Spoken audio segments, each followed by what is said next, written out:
In order to think, you must write, especially on pen and paper. It's the tool of all great thinkers and philosophers and creatives. The notebook remains the best place to learn and to reflect and to truly understand the ideas you care about. It's the backbone of your self-education. And don't get me wrong, digital notes are fantastic. I use them every day, but they lack something. They just lack the fluidity of the pen. They lack the mind-muscle connection that is scientifically proven to help you learn better. And let's be real, it's just not as cool. It doesn't have that appeal. Digital notes also come with the very real risk of becoming overcomplicated and even thoughtless or straight up lazy. And I know it sounds like I'm switching up on my day ones here, but trust me, it's not like that. You'll see. Coming up, we'll look at why pen and paper are so great for your learning. We'll look at some of the benefits that note-taking apps just can't compete with, and also some techniques on how you can actually get it started yourself. One good maxim is that the more convenient, easy, or quick something is, the less you learn. Because I see all the time on YouTube these videos, how to learn anything fast, how to learn anything effortlessly. And it's like, are you new here? Is this your first day? Because being quick is one thing, sure, but it's not supposed to be easy. Learning is a struggle, it's hard work, it's friction, and it's those very things which are responsible for your learning. And if you seek to remove them, nothing's happening. You're taking shortcuts, you're doing bullshit tricks and dancing up and down for nothing. Now, the point is not to torture ourselves, but to see that struggle as a precursor to learning. And one way you can integrate that is to slow down the flow of ideas. But what do I mean by that? Well, let's say in one case you want to learn something. So you pull up a video, you put it on 3x speed, and then you tap away some cute little bullet points on the side, your key takeaways. And it's like, what did you learn? Nothing really, let's be honest. You're going to forget it an hour later, definitely a day later, most certainly a week later. Because there was no slowness, there was nothing to hold you back and process the ideas. Whereas if you switch to pen and paper, well, now there's a healthy constraint. You have to slow down because you can't possibly write faster than, well, slow. Handwriting makes you put the effort in, and you actually have to understand what's in front of you. And reluctantly, I have to admit, this isn't just a schizophrenic theory of mine. There is actual scientific evidence to back this up. It shows that handwriting as opposed to typing, it helps you retain more, it engages more of the brain, which I guess is good, who knows, and it's also more fun. I believe it has something to do with the fact that every single pen stroke, every single letter and circle and line has intent behind it. And that connection between your hand and your brain, it just engages you far more than, inputting something on a keyboard. On paper, there's also no way to cheat with AI or to copy and paste or to skim the page and be lazy. You really have to do the work yourself. And while it is more effort in the present, you're going to thank yourself in 5 years when you're just sharper and you've learned more and you know what you're talking about. Also, for any learning, you need good source material. And Skillshare have always been reliable for me, and they are today's sponsor. Skillshare are a massive online hub for all things creative, hosting classes on everything from video editing to watercolor to graphic design, and of course, writing and note-taking. I even used the course to research for this video and learn some new techniques myself. This one was called Draw Your Notes, an Intro to Visual Note-Taking. And it put me onto this pillars layout, for example, which was a nice discovery that I never really used beforehand, but now I know. Classes are made by people with passion, who can distill years of experience and hard work into an approachable format, which is just what we need when starting a new hobby or refining our existing skills. That was exactly what I needed when I first used Skillshare to learn the basics of cameras and editing, for example. And what I like is that you're given projects that help you apply what you learn and solidify new skills. To try Skillshare for yourself, you can click the link in the description or scan the QR code on screen. And the first 500 people to do so will get a 1-month free trial. So have fun exploring, and thank you to Skillshare. The second benefit of handwriting is that it's far more fluid than typing is. Because when you use Obsidian or Notion or any of these other apps, it's quite restrictive. You're stuck with these columns of text, these linear lines and blocks and markdown paragraphs. It doesn't give you much freedom to move around. And yes, you can buy an expensive drawing tablet, you can get plugins, you can do all this nerdy GitHub stuff. It's like, yeah, fuck that, no thanks. But in general, for the average Joe, it's going to be restrictive. On paper, you have total sovereignty. You can just do things. You're free to open up the page, to keep your notes flexible and dynamic, and actually adapt them to each specific situation. Because, the approach is going to be different every time, and you have the freedom to do that now with paper. And let me tell you, I make use of that. I make mind maps, I make stupid diagrams, I make not so stupid diagrams. I do tables and arrows and bullet points. I split the page in half, I color things, I number things. I do whatever I feel like doing to help me learn in that precise moment. I can do anything and everything I want to, which just isn't as easy online. I hate to say it, but it's true. In a way, it's also way nicer to have this spatial sort of angle of your notes. This freedom is also great for problem solving, because I don't know about you, but when I want to figure something out or really understand something, it just feels easier on paper because I have that freedom to make those connections, to have this overwatch over it. And that isn't, I don't know why, it's just not as possible when you're typing. You don't have the freedom to pick things apart and dissect them and move them around and do all these little fine tunings. And let's be real, it's the most fun part. I like to draw my bullshit doodles. I like to do diagrams. I like to visually represent things. It's fun. Maybe you're thinking, well, these notes he's showing us on screen, they're ugly as fuck. And that's because you're right. They are really horrible. They're messy. And I don't mind that. Because I'm not making an art piece here. I'm not trying to transcribe something like a monk copying away. I'm thinking out loud. This is a canvas for my thoughts. And the mind is a very messy place. It's confused, it's busy, nothing's really going on and everything's going on at the same time. And what you're doing here in your notebook is clearing that up. You're thinking out loud. You're giving a space for all these things to interact. So it can be messy, and I welcome that. Now listen, you can be neater than me. You can use colors, highlighters, rulers, all this stuff. I think it's a waste of time, but again, it's just me, and you are you.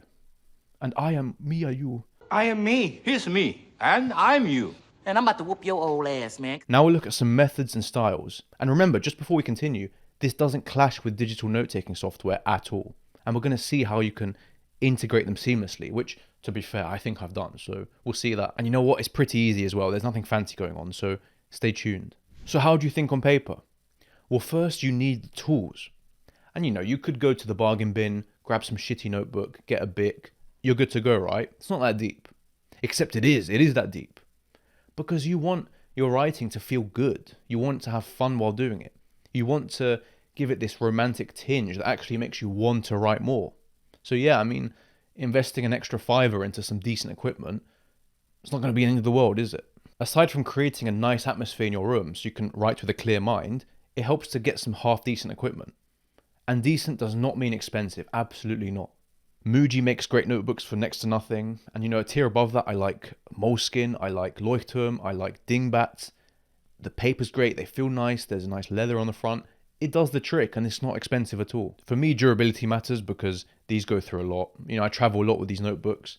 A cat pissed on this, which was unfortunate. It's been chewed up by the usual suspect. So really for $10, $20, $30, you can get a solid notebook that's going to take you far. Perhaps even more important is the pen, because you really don't want a shitty pen that you have to squeeze down to apply pressure and, bleeds ink or whatever. You want something, again, not expensive, that makes the writing feel good and fluid.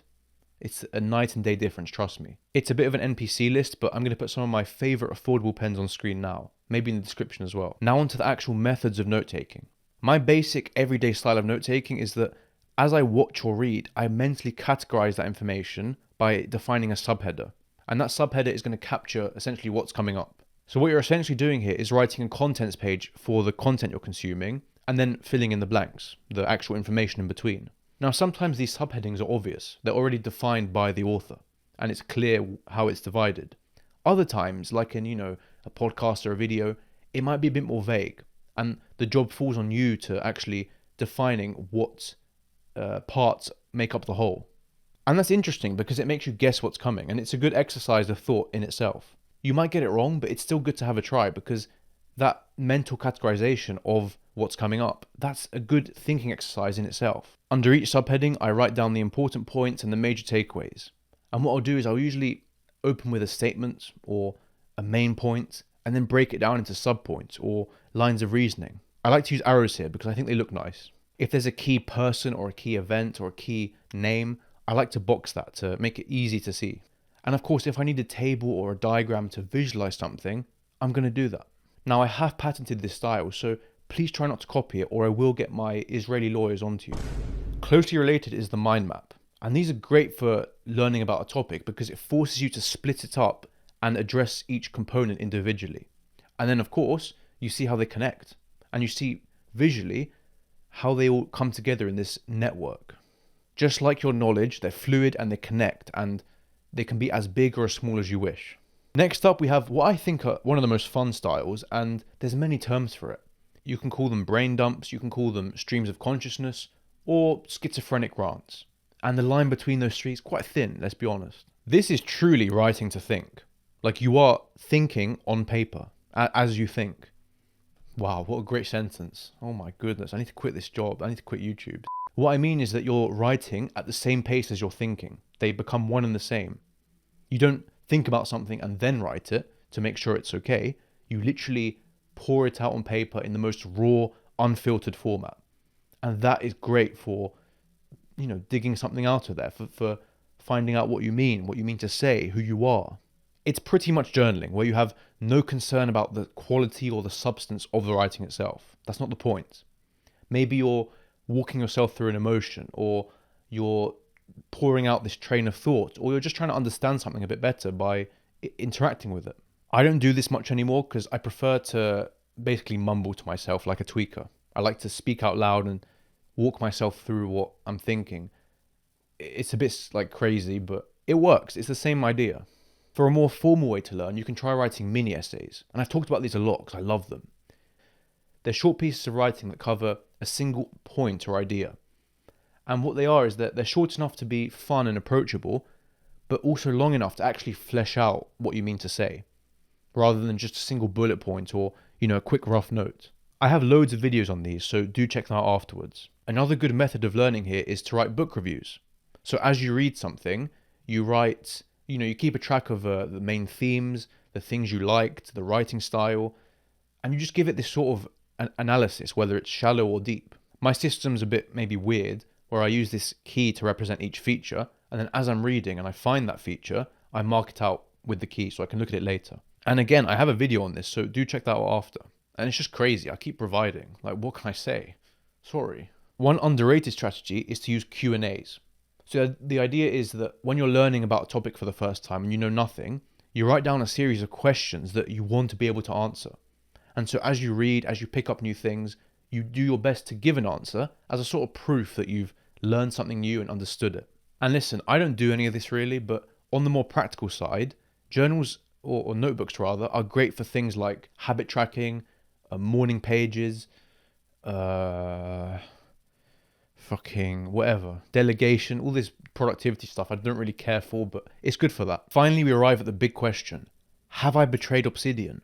Am I a traitor? Have I accepted money from APAC? Well, no, because I use Obsidian every day. So how does that work? Well, what's going on here?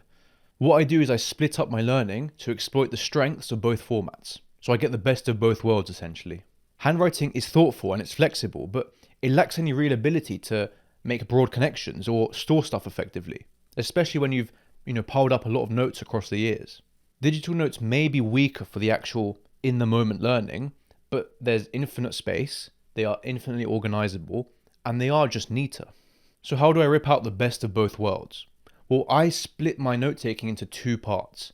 The actual note-taking on paper, and then I archive things on the computer.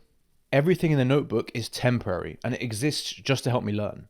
So it's first drafts, it's rough notes, revision exercises.